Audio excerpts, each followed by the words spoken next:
মুসলিম হিসাবে জন্মগ্রহণ করবা, মুসলিম পরিচয়ে থাকবা, ইসলাম তোমার ধর্ম এটা মুখে বলবা, মুসলমানদের গুরুস্থানে জান্নাতে শোয়ার কল্পনা রাখবা, হাসরের মাঠে জান্নাত পাওয়ার আশা কামনাও তুমি লালন পালন করবা, ইসলাম মানবা না এমন অবাধ্য কখনো ইসলামের না দাবি করলেই তাকে আসমানে মুসলমান বলা হয় না।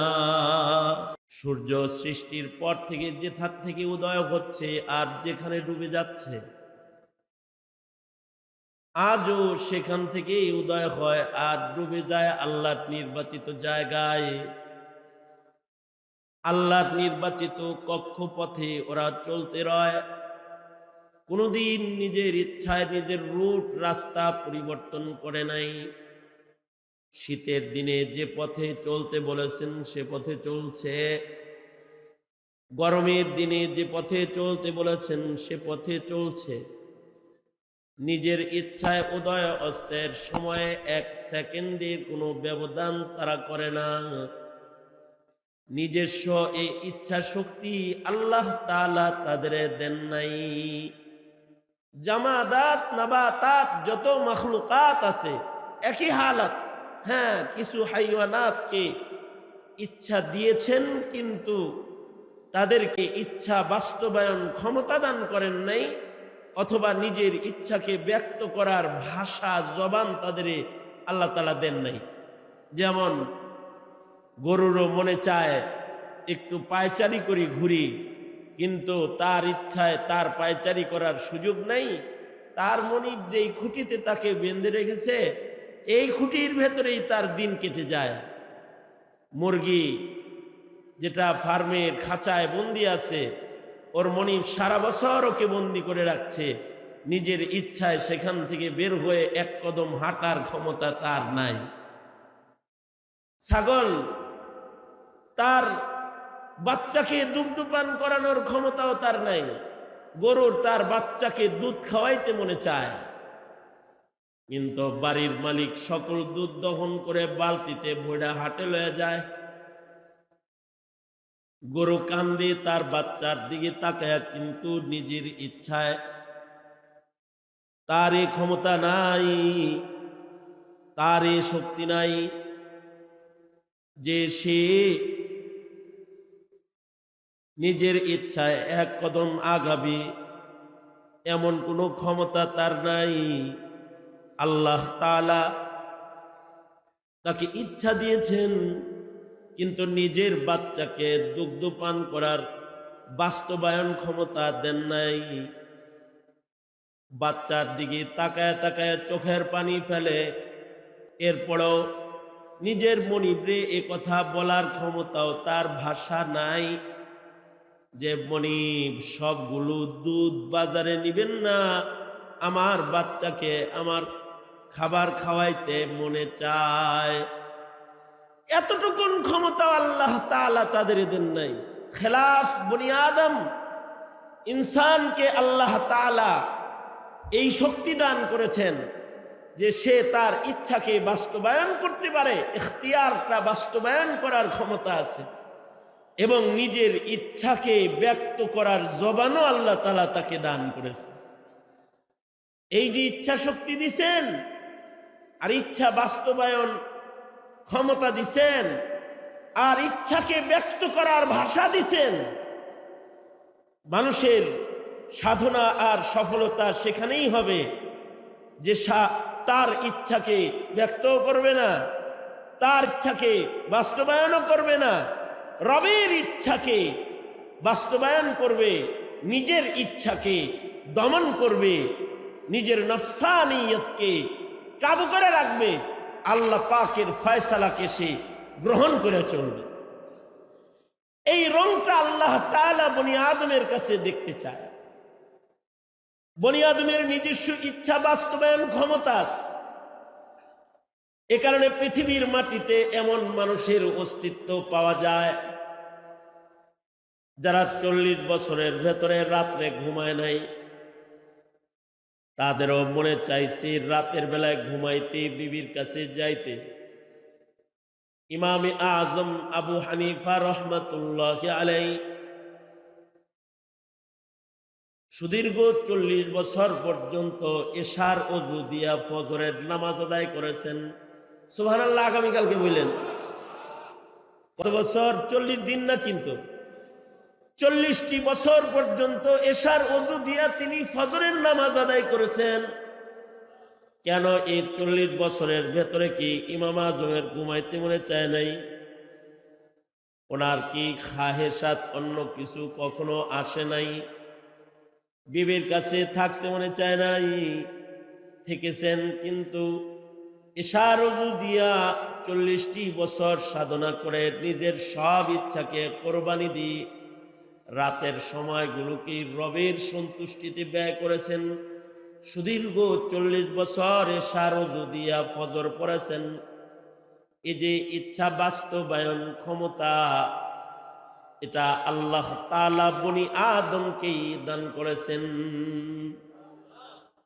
2 রাকাত নামাজে দাঁড়িয়ে টোটাল কোরআনে কারীম খতম করেছেন, অথবা 1 রাকাত নামাজে টোটাল কোরআন খতম করেছেন। মানুষের দ্বারাই সম্ভব এই ইচ্ছা বাস্তবায়ন করা। আবার একই বনি আদমের দ্বারাই সম্ভব সারা রাত জেগে জেগে গান, গুনাহের আসরে নিজেকে আটকায় রাখা। এ কারণে এমন মানুষও পাওয়া যাবে যারা সারা রাত পাপের আসরে কাটায়া দিবে, টিভির ঘরে কাটায়া দিবে, জেনার পরিবেশে আর মদের আসরে কাটায়া দিবে সারা রাত। সারা রাত কি সারা জিন্দেগি মদ খেয়ে খেয়ে ঘুমায়, যে সারাটা জিন্দেগি মদ খেয়ে ঘুমিয়ে যায়, মাতাল হয়ে ঘুমায় রয়, মাতাল অবস্থায় তার রাত কেটে যায়। সারা জিন্দেগি তার ইচ্ছা হয়েছে তাই মদ খেয়ে খেয়ে জিন্দেগি কাটায় দিচ্ছে। এই ইচ্ছা বাস্তবায়ন ক্ষমতা তো আল্লাহ দিচ্ছেন, কিন্তু বান্দা ওই ইচ্ছাকে বাস্তবায়ন করবে যেটায় তার রব রাজি, যেটায় তার রব খুশি।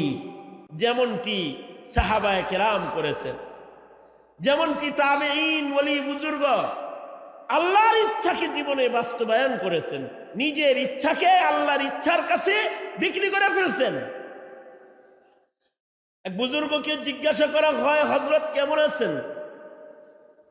আশ্চর্য জবাব দিচ্ছেন তিনি, যার কথায় সূর্য উঠে, যার কথায় সূর্য ডুবে, সে কেমন থাকবে চিন্তা করে দেখো। যার কথায় চাঁদ হাসি, যার কথায় রোদ ভাসে, যার কথায় মেঘ ঝরে, যার কথায় বাতাস প্রবাহিত হয়, পানি বয়ে যায়, এই লোক আর কেমন থাকবে? তো আগন্তুক যিনি, তিনি বুঝা সারে নাই কথাটা, সে কয় আর কোনো কাম পান না আমনের কথায় চাঁদ উঠে সূর্য উঠে। মাথা নাথা খারাপ হয়েছে নি? না, আসলে তুমি বুঝো নাই, আসলে আমি বান্দার জিন্দেগিতে আমার ব্যক্তিগত কোনো ইচ্ছা নাই। আমার ইচ্ছাটাকে আমি আমার রবের ইচ্ছার দ্বারায় পরিবর্তন করে ফেলেছি।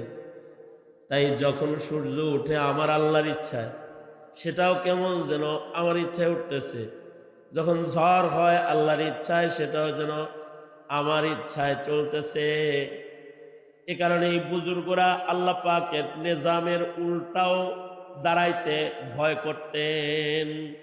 শাহে দৌলা নামক বুজুর্গ, ওনাকে নদী ভাঙ্গন ঠেকাইতে গাঙ্গের পানির পারে নিয়ে দাঁড় করাইছে। দোয়া করেন হযরত নদী যেন ভেঙে না যায়। উনি বলে দোয়া করতে তো কোদাল লাগবে, কোদাল, মাটি কাটার কোদাল, দোয়া করতে কোদাল আনলে উনি মাটি কেটে কেটে নদীর ভেতরে ফেলতেছে। লোকেরা চিৎকার করে বলে, আনলাম আপনার দিয়া নদী ভাঙ্গন ঠেকাইতে, আপনি উল্টা নদীর পানিতে পার কেটে কেটে ফেলছেন। শাহে দৌলা বলে, যে ধার মৌলা ওধার শাহে দৌলা।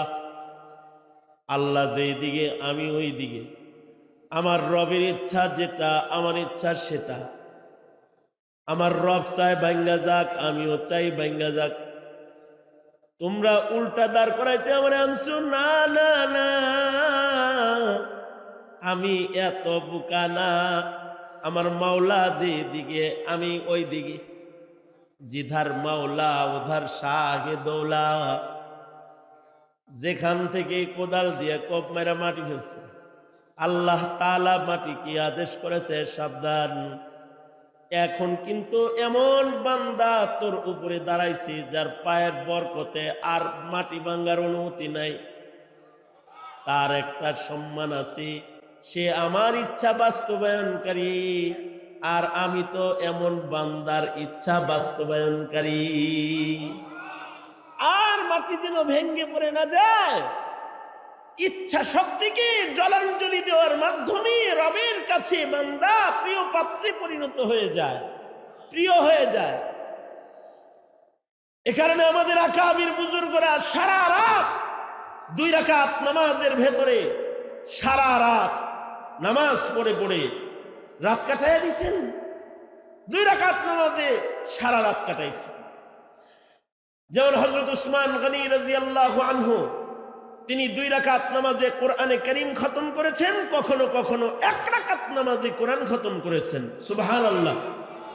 হযরত উসমান 1 রাকাত নামাজে কোরআন খতম করেছেন, মানে 1 পারা করে পড়ে আর চিন্তা করে আল্লাহ যদি নারাজ হয় এখন থামলে আরেক পারা পড়ে, আল্লাহ যদি নারাজ হয় থামলে আরেক পারা পড়ে, আল্লাহ যদি নারাজ হয় থামলে আরেক পারা পড়ে।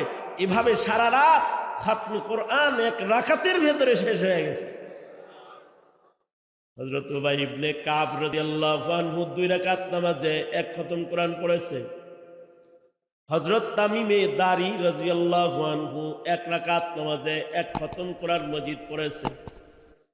তাবিঈনদের ভেতরে ইমামে আজম আবু হানিফা রাহমাতুল্লাহি আলাইহি 2 রাকাত নামাজের ভেতরে 1 খতম কোরআন মজিদ পড়েছেন। সাঈদ ইবনে জুবায়ের রাহমাতুল্লাহি আলাইহি 2 রাকাত নামাজের ভেতরে 1 খতম কোরআনে কারীম পড়েছেন। 2 রাকাত নামাজও শেষ হয়েছে, 1 রাকাত নামাজ শেষ হয়েছে তো কোরআন মজিদ খতম হয়ে গেছে। ইমামে আজম আবু হানিফা রাহমাতুল্লাহি আলাইহি একদিন সালাতুল ইশা আদায়ের জন্য মসজিদে এসেছেন। ইমাম সাহেব নামাজের ভেতরে সূরা জিলজাল তেলাওয়াত করতেছে।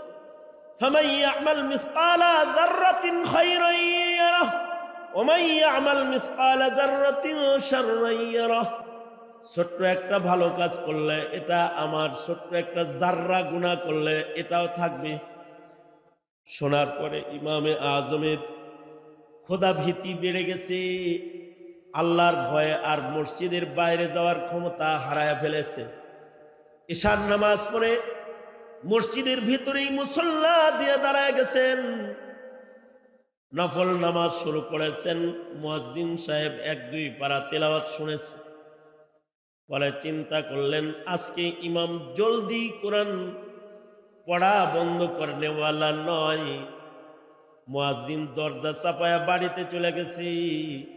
ফজরের নামাজের সময় আজান দিতে মসজিদে এসেছে, এসে দেখে ইমামুনা ইমামুদ্দুনিয়া ইমামে আজম আবু হানিফা রাহমাতুল্লাহি আলাইহি এখনো মুসল্লায় ওইভাবে দাঁড়ায় রয়েছে। এশার পরে যেভাবে তাকে দাঁড়ানো দেখা গেছে, আর ইমামের কণ্ঠে আম্মা পারার তিলাওয়াত চলতেছে। তার মানে হলো ইমাম আজকের নামাজের 1 রাকাতে আল্লাহর কালাম পুরাটা খতম করে ফেলেছে। ইচ্ছাকে বাস্তবায়ন আল্লাহর পছন্দিদা রঙে ঢঙে কায়দায় ইবাদতে কাইফিয়াতে নিজের রাত কেটে গেছে, নিজের ইচ্ছায় নয়, রবের ইচ্ছায়। এই শক্তি আল্লাহ তাআলা বনি আদমকে দান করছেন, যে ইচ্ছা বাস্তবায়ন করতে পারে, ইচ্ছা প্রকাশ করতে পারে। মানুষ তো এমন অবাধ্য, এমন জাহেল, এমন মূর্খ যে সে ইচ্ছা বাস্তবায়ন করার অধিকার দিছে দেখা সে রবের ইচ্ছাকে বৃদ্ধাঙ্গুলি প্রদর্শন করে ফেলায়। এমনকি দ্বীনের অনুশীলন অনুকরণের কথা বললেও সে তার অভিমত ব্যক্ত করে কিভাবে? ধর্ম যার যার, উৎসব সবার। ধর্ম যার যার, এটা দিলের বিষয়। আবার বলে লা ইকরাহা ফিদ্দীন, দিন নিয়ে কোনো জবরদস্তি নাই। দিন এটা ঐচ্ছিক বিষয়, মানলে মানবো, না মানলে না মানবো। নিজের ইচ্ছা এটাকে শরীয়ত বানায়, কোরআনের আয়াত দিয়া দলিল বানায় বেশ করে হালাইছে। কিন্তু সে যে দিন নিয়ে বাড়াবাড়ি নাই, দিনের ব্যাপারে বাধ্যবাধকতা নাই, জবরদস্তি নাই, এটা কোরআনের আয়াত দিয়া দলিল পেশ করলো, নিজের ইচ্ছায় পেশ করছে। কিন্তু আল্লাহর ইচ্ছাকে দিনের বেলায় সে তালাশ করে নাই। কে বলেছে দিন মানার ব্যাপারে বাধ্যবাধকতা নাই? কে বলেছে জবরদস্তি নাই? জবরদস্তি আছে দিন মানার ব্যাপারে। যদি কেউ চুরি করে হাত কেটে দেওয়া হবে, যদি কেউ জেনা করে তাকে সঙ্গে সার করা হবে, যদি কেউ শরাব পান করে দুর্রা মারা হবে। জবরদস্তি আছে।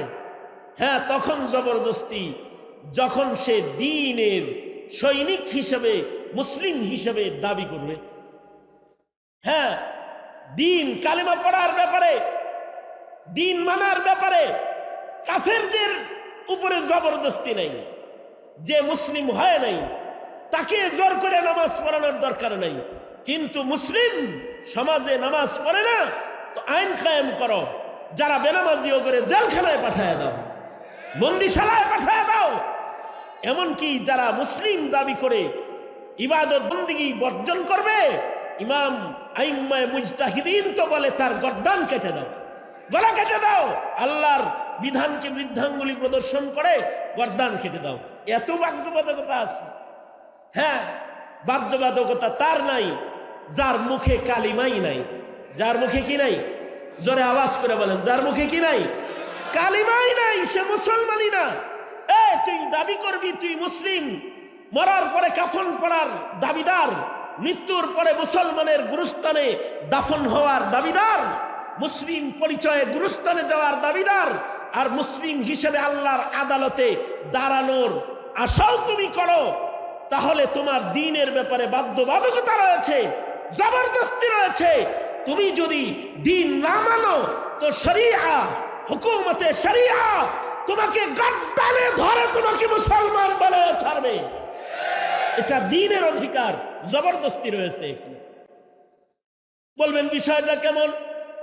বিষয়টা হলো এমন, আমার মাদ্রাসায় একটা ছেলে ভর্তি হয় নাই, সে এইখানে বসে দুষ্টামি করতেছি, তাকে আমার শাসন করার অধিকার নাই। কিন্তু সে যখন আমার মাদ্রাসার ছাত্র, আমার মাদ্রাসার গেটে দাঁড়িয়ে দুষ্টামি, আমার তাকে এবার শাসন করার অধিকার আছে। সে আমার মাদ্রাসার ভর্তি হওয়া একজন শাগরেদ হিসেবে, আমি উস্তাদ হিসেবে আমার অধিকার রয়েছে তাকে মাদ্রাসায় এনে শাসন করার, তাকে ধমকি দেওয়ার, তাকে শাস্তি প্রয়োগ করার অধিকার রয়েছে। কেন তুমি মাদ্রাসার ছাত্র দাবিদার ভর্তি হওয়ার পরে তুমি মাদ্রাসার কানুনকে মানবা না? ঠিক তেমন মুসলিম হিসাবে জন্মগ্রহণ করবা, মুসলিম পরিচয়ে থাকবা, ইসলাম তোমার ধর্ম এটা মুখে বলবা, মুসলমানদের গুরুস্থানে জান্নাতে শোয়ার কল্পনা রাখবা, হাসরের মাঠে জান্নাত পাওয়ার আশা কামনাও তুমি লালন পালন করবা, ইসলাম মানবা না। এমন অবাধ্য কখনো ইসলামের না দাবি করলেই তাকে আসমানে মুসলমান বলা হয় না। বাধ্যবাধকতা থাকতে হয়।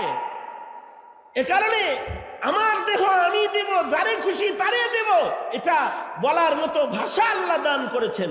কিন্তু নিজের দেহকে যত্রতত্র প্রদর্শনের অধিকার কোন মুসলিম রমণীকে, কোন মুসলিম পুরুষকে আল্লাহ তাআলা দেন নাই। আল্লাহর একটা ইচ্ছা আছে, সেই ইচ্ছাকে সে বাস্তবায়ন করে যাবে মৃত্যু পর্যন্ত, সেই ইচ্ছা বাস্তবায়ন করবে। আল্লাহর ইচ্ছা যে বাস্তবায়ন করবে একটা মানুষ, এই ইচ্ছা বাস্তবায়ন করবে কি দিয়া? কোন শক্তির বলে রবের ইচ্ছাকে বাস্তবায়ন করে নিজের ইচ্ছাকে জলাঞ্জলি দিবে? কোন শক্তি দিয়া? রবের ইচ্ছাকে বাস্তবায়ন করার জন্য, নিজের ইচ্ছাকে জলাঞ্জলি দেওয়ার জন্য যে মহাশক্তির অর্জন করতে হয়, সেটা অস্ত্রের শক্তি না, দেহের শক্তি না, সেটা হলো খাউফ ও খাসিয়াতে খোদাবন্দির শক্তি। তাকওয়ার শক্তি, এইটা যদি কারোর ভেতরে এসে যায় তখন রবের জন্য জান দিতেও সে প্রস্তুত হয়ে যায়। সময় না, শুধু জীবন দিতে সে প্রস্তুত হয়ে যায়। আর আল্লাহর ভয় যদি ঢুইকা যায় তখন আর তার দ্বারায় নফসের গোলামি হয় না, তাগুতের গোলামি হয় না, মাখলুকাতের গোলামি হয় না। রবের বিরোধিতা করে মাখলুকাতের ইত্তিবা তার করা সম্ভব হয় না। তখন সে খালিস মুমিনে রূপান্তরিত হয় যখন তার হৃদয়ে আল্লাহ ভীতি, খোদা ভীতি, সে বান্দা হিসেবে খোদা ভীরু বান্দা যখন হয়ে যায়, আল্লাহ ভীরু বান্দা হয়ে গেছে। এবার আর সে নফসের অনুসরণ করে না, শয়তানের অনুসরণও করে না, ভারতের অনুসরণও করে না, আমেরিকার অনুসরণও করে না, চায়নার অনুসরণও করে না, পশ্চিমার অনুসরণও করে না। সে অনুসরণ করে তখন মহান আল্লাহর নির্বাচিত রং। সে রঙের অনুকরণ নিজের ইচ্ছা কুরবানি দিয়ে রবের ইচ্ছা বাস্তবায়নের কর্মী হিসেবে সে তার নাম লেখায় ফেলে যখন তার ভেতরে তাকওয়াল্লাহ ঢুকে যায়। এ কারণে আল্লাহ তাআলা বলেন, ওয়া আম্মা মান খাফা মাকামা রাব্বিহি ওয়া আম্মা মান খাফা মাকামা রাব্বিহি ওয়া নাহান নাফসা আনিল হাওয়া ফাইন্নাল জান্নাতা হিয়াল মাওয়া। যার ভেতরে আল্লাহর ভয় আসবে, তার মানে আল্লাহর ভয়ের আলোচনা আগে, এরপরে হলো নফস কন্ট্রোল ক্ষমতা যার ভেতরে চলে আসবে। এই দুইটা গুণ, আল্লাহর ভয় আসছে আর নিজের নফসকে কাবু করার ক্ষমতা কারোর ভেতরে চলে আসছে। এই দুইটা গুণ যদি কোনো মুমিন মুসলিমের ভিতরে এসে যায়, যে খোদা ভীতু মুমিন সে হয়ে গেছে, আর নফসের অনুকরণকে বাদ দিয়ে রবের ইত্তিবা, রবের অনুসরণ, রবের হুকুম ফরমাবরদার গোলাম হওয়ার চেষ্টায় সে লেগে গেছে। এই দুই গুণ যার ভেতরে পাওয়া যাবে, আল্লাহ তাআলা তাকে জান্নাত দান করবে। যেমন সে দুনিয়াতে হায়াত কাটাবে, তেমন তাকে আল্লাহ তাআলা আল্লাহর পছন্দের মরণ দান করবে। কামা তাইশুন তামুতুন ও কামা তামুতুনা তুবআসুন। দুনিয়ার জীবনে চলাফেরার ভেতরে তার কোয়ালিটি, তার রং ঢং, তার আচরণ, তার কওল ফেল যেমন হবে, মরণের সময় তার চিত্রটা তেমন হবে, মরণ তার তেমন হবে। আর মরণ যার ভালো হবে, হাসর তার ভালো হবে, ভালো হাসর হবে। নেককারদের সাথে আল্লাহর আদালতে দাঁড়ায়া যাবে। আল্লাহু আকবার বলেন। নেককারদের সাথে আল্লাহর আদালতে দাঁড়ায়া যাবে। আর যদি জীবনটাই ভালো না হয়, তো মরণ থেকেই খারাপই শুরু হয়ে যাবে। মরণের সময় থেকেই তার উপরে টর্চারিং, যেটা সরকারি টর্চার, মরণ থেকে তার শুরু হয়ে যাবে। যে আযাব এর মুখোমুখি মরণের মাধ্যমেই সে হয়ে যাবে। সারা জিন্দেগি যেমন কুকর্ম সম্পাদনকারী আর কুপথে চলনেওয়ালা ছিল, মরণের সময় আল্লাহ তাআলা এর শাস্তি মৃত্যুর মাধ্যমেই দেওয়া শুরু করে দিবে, মরণের মাধ্যমেই দেওয়া শুরু করে দিবে। এ কারণে আমাদের আকাবির বুজুর্গরা এক জাররা গুনাহ কইরা মরণকে ভয় পাইতেন। এক জাররা গুনাহ তারা করতেন না। আল্লাহর ভয়ের সামান্য গুনাহ তাদের দ্বারায় সম্পাদন হতো না। যেমন হযরত আবু বকর সিদ্দিক রাদিয়াল্লাহু আনহু, ওনার কাছে রুটি গোশত হাদিয়া এসেছে। হযরত আবু বকরের কাছে রুটি গোশত হাদিয়া আসছে। হযরত আবু বকর রুটি গোশত, 3 দিনের না খাওয়া মানুষ রুটি গোশত সামনে আসলে এগুলোকে লুকমা বানায় চিবাইতেছে, খাইতেছেন। হযরত আবু বকর 2-1 লুকমা, 2-1 টুকরার রুটি আর গোশতের টুকরা আবু বকরের পেটের ভিতরে চলে গেছে। হযরত আবু বকর এবার বলতেছেন, খাইতেছেন আর গোলামের সাথে গল্প করতেছেন, কিরে গোলাম, এই রুটি গোশত এত সুন্দর খাবার তরবারি রান্না হয়েছে বুঝি? গোলাম বলে কি, ঝড়ে বক মরছে, ফকিরের কারামতি বাড়ছে। মানে কথাটা আর কি অনেকটা এরকম যে ঝড়ে বক মরছে, ফকিরের কারামতি বাড়ছে। এগুলো আমার ঘরে রান্না টান্না হয় নাই আমিরুল মুমিনিন। আমি জাহিলিয়াতে এক লোককে চিকিৎসা করছিলাম, রুকিয়া করছিলাম, ফু দিছিলাম। ছু দেয় না, দেয় না, এই ছু দিছিলাম। এই আমার এই ছুতে আর ফুতে জাহিলিয়াতে ফু দিছি, রোগী তো ভালো হয়ে গেছে। এখন ওই লোক তো আমার উপরে ভক্তি আইছে। অনেক সময় জ্বরে বক মারে, ফকিরের কারামতি মারে, কিচ্ছু লেখে না, কিচ্ছু বলে না, কিন্তু কাম হয়ে যায়। জ্বরে বক মরছে, ফকির তখন কারামতিওয়ালা হয়ে যায়। আমি সিরাজগঞ্জে গেছি এক প্রোগ্রামে, ওই প্রোগ্রামে আমার দোস্ত আব্দুর রাজ্জাক সাহেবও গেছেন, একই সাথে উনি বয়ান করছেন, আমি বৈশা রয়েছি। ওনার বয়ান যখন চলতেছে তখনকার ঘটনা, এক লোক আইসা কয়, বোতল ধরছে, কয় হুজুর ফু দেন। কি ফু দিমু, কইবেন তো একটা কিছু। না আপনি দেন, আপনার ফুর পাওয়ার আছে। ভাগো, আমি তো নিজেই জানতাম না যে আমার ফুয়ের এত পাওয়ার। কি পাওয়ার আছে? গত বছর দিছিলেন না একখান ফু, ভাসির তো 7 বছর বাচ্চা কাচ্চা হয় নাই, ফু দিয়ে গেছিলেন যে আল্লাহ দিলে এখন 7 মাস। এখন যেটা ফু দিবেন এটা হলো ভাগ্নির, হের 9 বছর ধরে বাচ্চা হয় না, দেন ফু। আমি তো কোনো দোয়া কালাম জানি না ভাই, মাপ চাই। কারণ আমার কাছে ছেলে মেয়ে জন্ম হওয়ার মতো কোনো দোয়া নাই।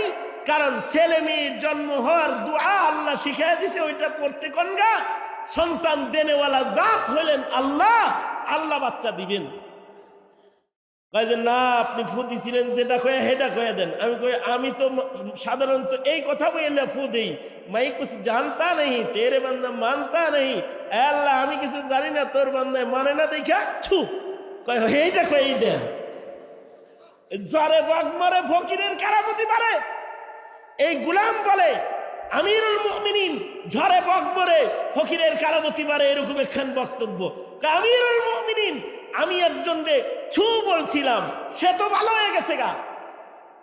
সে গরিব মানুষ, কখনো আমাকে খাবার দাবার খাওয়াইতে পারে নাই, হাদিয়া তোহফা দিতে পারে নাই। আজকে তার বাড়িতে ভালো রান্না হয়েছে, সে তার ঘরের ভালো খাবারটা ওই দিনের কাজের প্রতিদান হিসেবে আমার কাছে নিয়ে আসছে। নেন, মেহেরবানি করে খাবারটা গ্রহণ করেন। আমি গ্রহণ করছি। আমি ভাবলাম আপনি 3 দিনের না খাওয়া, আপনাকে খাওয়াই, তাই আপনার জন্য হাদিয়া এনেছি। আবু বকর তো এই উম্মতের সবচেয়ে বড় মুত্তাকি, নবীদের পরে যার সবচেয়ে বেশি সম্মান তিনি তো হযরত সিদ্দিকে আকবর। হযরত আবু বকর সবচেয়ে বেশি সম্মানী, সবচেয়ে বেশি মুত্তাকি। আবু বকর বলে এরকম একটা খাবার আমারে দিলা যা সন্দেহযুক্ত। ভাই জাহিলিয়াতে যে দম করছিলা তখন কি আল্লাহর নামে ফু দিছিলা নাকি বিসমিল্লাহ বইলা? সে লোক কয় হযরত আমি তো তখন মুসলমানই হই নাই, আল্লাহরে তো চিনি না, তখন অন্য কোনো নামে দিছি, গায়রুল্লাহর নামে ফু দিয়া সেই খাবার আমাকে খাওয়াইছো। এই খাবার পেটে থাকা অবস্থায় আমি আবু বকরের যদি মরণ হইয়া যায় আর আল্লাহ যদি আমাকে জিজ্ঞাসা করে গায়রুল্লাহ নামের খানা তোমার পেটে কেন, কি উত্তর আমি আল্লাহর আদালতে দেব বলো? হযরত আবু বকর পেরেশান হয়ে গেলেন, খাবার বন্ধ করে দিলেন। 3 দিনের না খাওয়া মানুষ যতটুকুন রুটি গোশত খাইছেন এইটাকে বের করার জন্য পাগল হয়ে গেলেন। মুখের ভিতরে উঙ্গুলি দিয়ে বমি করার চেষ্টা করতেছেন। একজন বলে আবু বকর এমনটি কেন করেন? হযরত আবু বকর তোমরা কি নবীর কাছ থেকে শোনো নাই যে হারাম খাবারের দ্বারা দেহের অঙ্গ যদি গঠন হইয়া যায় সেই অঙ্গকে আল্লাহ তাআলা দোজখের ইন্ধন বানাবে, আল্লাহর রাসূল বলেছে। তাই আমি চাই লাত উজ্জা গায়রুল্লাহর নামের খানা যেন আমি আবু বকরের পেটে হজম হয়ে আমার দেহে লাইগা না যায়। তাই এটাকে বের করার জন্য আমি পেরেশান হয়ে গেছি। হযরত আবু বকর এত জোরে জোরে মুখের ভিতরে উঙ্গুলি মারলেন, শেষ বেলায় বমি হইল। ওই গোশতের রুটির টুকরাটাও বের হয়ে গেল যেটা আবু বকর খেয়েছিলেন। অর্থাৎ আল্লাহর ভয়ে আবু বকর এক টুকরা গায়রুল্লাহ নামের খানা নিজের পেটে হজম করায় নাই। আর আমরা তো আঙ্গুল ফুলে ফুলে কলা গাছ। সুদকে সুদ মনে হয় না, ঘুষকে ঘুষ মনে হয় না, আর পাবলিকের টাকারে নিজের টাকা মনে হয়, রাষ্ট্রের টাকাকে নিজের টাকা মনে পাচার করে বিদেশে পাঠায় দেয়। আঙ্গুল ফলে রাতের অন্ধকারে কলা গাছ হয়ে যায়। হালাল হারামের কোনো তমিজ নেই। এটা সুদ, চিন্তা করার টাইম নেই। ঘুষ, চিন্তা করার টাইম নেই। এটা রাষ্ট্র সম্পদ, চিন্তা করার টাইম নেই। কেন আমাদের এই হালত? আমাদের এই হালতের একমাত্র বড় কারণ হলো খাশিয়াতে খোদাবন্দি আমাদের ভেতরে নাই। এ কারণে আমরা পাপাচারকে পাপ মনে করে ওটাকে ছাড়তে পারিনি। মুয়াত্তা ইমাম মালিকের ভেতরে এসেছে হযরত উমরের কাছে দুধ হাদিয়া আসছে। দুধ হযরত উমরও পছন্দ করতেন, আল্লাহর পছন্দ। দেখেন না মানুষে আল্লাহ দুধ খাওয়ায় প্রথমে, নবীজিরও পছন্দ, হযরত উমরেরও দুধ পছন্দ। হাদিয়া আসছে আর দুধ হযরত উমর পান করে ফেলেছেন। পরে জিজ্ঞাইতেছেন, তোমার এই দুধ কোত্থেকে আসলো? তোমার বাড়ির পালা কোনো হাইওয়ানের স্তনের দুধ? আগন্তুক বলে, না আমিরুল মুমিনিন, গরিব মানুষ, উট ছাগল গরু কোত্থেকে পাবো? এই দুধগুলা বাইতুল মালের দুধ। বাইতুল মালের উট ছাগলের যে দুধগুলো গরিবদেরকে সাদাকা করা হয়, এটা আমাকে সাদাকা করেছে, সেইটা আমার বাড়িতে আসছে। পরে আমি আমনের জন্য নিয়ে আইছি। সে ফতোয়া শুদ্ধা বলতেছে, অসুবিধা নাই, অসুবিধা নাই, আমার জন্য সাদাকা, আপনার জন্য হাদিয়া, খায়ালান।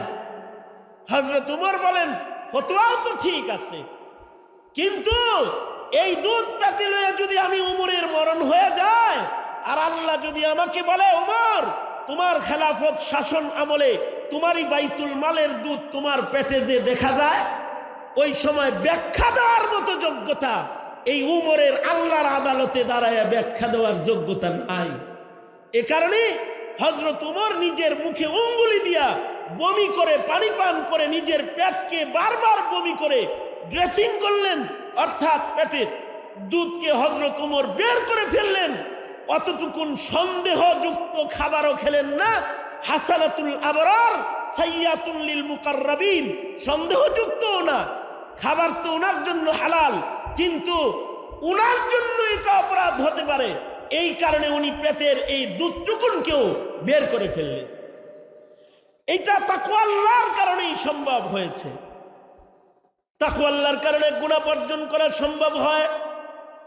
বান্দা যখন মুত্তাকি হয়ে যায়, তখন বান্দার ইবাদত হয়ে যায়। যতক্ষণ পর্যন্ত বান্দা মুত্তাকি না হয়, ততক্ষণ পর্যন্ত বান্দার ইবাদতের ভেতরে রিয়া থাইকা যায়। কিন্তু বান্দা যখন মুত্তাকি হয়ে যায়, আল্লাহর মাকামকে বান্দা যখন চিনে ফেলায়, তখন ইবাদত হয়ে যায়। তখন ইবাদতের দ্বারায় সে গর্বিত হয় না, ইবাদতের দ্বারায় কোনো রিয়া তার ভেতরে আসে না। যার তাকওয়ার এর রং যত বেশি হয়, তার মর্যাদা আল্লাহর আদালতে তত বেশি হয়। আল্লাহর মাকাম যে যত বেশি বুঝতে পারে আর আল্লাহকে ভয় করতে পারে, তার মর্যাদার সম্মান তত বেশি হয়ে যায়। যেমন ইমাম জাইনুল আবেদিন রাহমাতুল্লাহি আলাইহি, হযরত হুসাইনের সন্তান ইমাম জাইনুল আবেদিন হজ্জে বাইতুল্লাহতে রওনা করেছেন। হজের সফরে যাইবেন জাইনুল আবেদিন, ইহরামের কাপড় পইরা উটের পিঠে বসছেন আর লাব্বাইক তলবিয়া পড়তেছেন। আশ্চর্য, হজে যাইতেছেন কিন্তু তলবিয়া পড়া অবস্থায়, হজের সফর শুরু করেছেন তলবিয়া পড়া অবস্থায় উনি অজ্ঞান হয়ে গেছেন। বেহুশ হয়ে উটের পিঠ থেকে বালুর ভেতরে নিচে গড়ায় পড়ে গেছেন। সঙ্গীরা বলে, ইমাম এত পেরেশান কেন? একটা বড় ইবাদত আঞ্জাম দেওয়ার জন্য মক্কার সফরে আপনি রওনা করেছেন, এখন তো আপনার দিলের ভিতরে সুরুর, আনন্দ থাকার কথা, কিন্তু আপনি এত পেরেশান হয়ে অজ্ঞান হয়ে পড়ে গেলেন কেন? ইমাম জাইনুল আবেদিন বলে, তাকওয়াল্লাহ আমাকে অজ্ঞান করে ফেলেছে। কারণ হলো আমার ভেতরে এই চিন্তা ভয় এসে গেছে। আমি যখন বলতেছি লাব্বাইক আল্লাহুম্মা লাব্বাইক, এই সময় যদি উপর থেকে আল্লাহ আবার বইলা ফেলায় লা লাব্বাইক ওয়ালা সাদাইক, এই ভয়ে আমি অজ্ঞান হয়ে গেছি। কারণ হলো আমার মতো বান্দা তো মহান রবের অনেক আছে, কিন্তু আল্লাহর মতো আর একটা রব তো আমার নাই যে ফেরত দিলে আমি অন্য কোনো দরজায় লাব্বাইক বলবো। এই কারণে আল্লাহর ভয়ে তাকওয়াল্লাহ আমাকে অজ্ঞান করে ফেলেছি। আমাদের যখন তাকওয়ার অভাব, তখন ইবাদতের ভেতরেও গুনাহের অনুপ্রবেশ, ইবাদত নষ্ট হয়ে যাচ্ছে।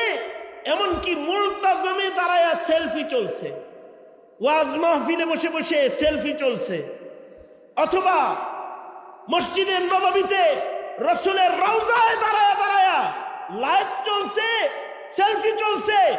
রওজায় আতহারের দিকে মনোনিবেশ করে সালাম দেওয়ার মতো যোগ্যতাও আমাদের হচ্ছে না। কারণ তাকওয়া আল্লাহর অভাবের কারণে আমাদের ইবাদতগুলো নষ্ট হচ্ছে, আমাদের ইবাদত হচ্ছে না। জাতির হৃদয়ে যে এই তাকওয়া আল্লাহর বীজ, এটা কিভাবে প্রবেশ করানো হবে? এর কোনো ঔষধ বড়ি কি মার্কেটে কিনতে পাওয়া যায়? অথবা কোনো গাছে কি এমন ফল ধরে যে ফল খেলে পরে তাকওয়া বেড়ে যায়? না। জাতির হৃদয়ে এই তাকওয়ার বীজ বপন করার জন্য যুগে যুগে নবী রাসূল আল্লাহ তাআলা প্রেরণ করেছেন, যারা জাতির হৃদয়ে তাকওয়ার বীজ বপন করেছেন, তাকওয়া নামক মহাভীতির শক্তির চাষাবাদ করেছেন। আমাদের নবী আলাইহিস সালামের পরে কিয়ামত পর্যন্ত আর কোন নবী রাসূল দুনিয়ায় আসবে না। মিল্লাতের উলামায়ে কেরাম জাতির হৃদয়ের এই তাকওয়ার চাষাবাদ করবে। বাতিলরা জানে যদি জাতি মুত্তাকি হয়ে যায়, তাহলে মুত্তাকিদের বাজারে কাফের, মুশরিক, নাস্তিক, মুরতাদ আর পশ্চিমাদের মার্কেট গরম করা যাবে না, এটা ওরা জানে। এ কারণেই যারা তাকওয়ার মার্কেটকে গরম করবে, যারা তাকওয়ার চাষাবাদকে জাতির হৃদয়ে সেট করবে, তাকওয়াল্লাহ, তারা আজ জেলখানায় বন্দী হয়ে যায়, তাদের হাতে হাতকড়ি পড়ে যায়, তারা নির্ধারিত আইনের আওতার ভেতরে পড়ে যায়। আর যারা জাতির চরিত্র নিয়ে টানাটানি করে, পশ্চিমা আর প্রাচ্যের পাশ্চাত্যের অপশক্তির শেল্টারে তারা আজকে দেশের মরল হয়ে ঘোরাফেরা করতে থাকে, মরলগিরি করতে থাকে। আর যারা তাকওয়ার চাষাবাদ করবে, তারা হয়ে যায় বন্দিশালার খাঁচার বন্দি। এই যে হালাত, এই হালাতকে ঠেকাইতে হবে। যদি ঠেকানো সম্ভব না হয়, তো মুসলমানের বাজার থাকবে, মুসলিম থাকবে না, মসজিদ থাকবে, ইবাদত থাকবে না, খানকাহ থাকবে, কিন্তু সালেকিন থাকবে না। হ্যাঁ, তখন শরাবখানা রমরমা হবে, নাচ গানের রাজত্ব প্রতিষ্ঠা হবে, ওয়াজ নসিহত বন্ধ হবে, আর পাপাচারের আসর প্রবল বেগে তারা ধেয়ে উঠবে, চলে যাবে, উপরে উঠতে থাকবে, প্রতিষ্ঠা পাইতে থাকবে। এই যে হালাত, এইটাকে ঠেকানোর জন্য জাতির হৃদয় চাষাবাদের বিকল্প আর কোনো আমল এই মিল্লাতের ভেতরে নাই। সুতরাং এই মিল্লাতের মানুষদের সিনা চাষাবাদ করতে, সিনাকে ইবাদতের উপযোগী করে গড়ে তুলতে মিল্লাতের আলেমদেরকে মেহনত করা অপরিহার্য কর্তব্য।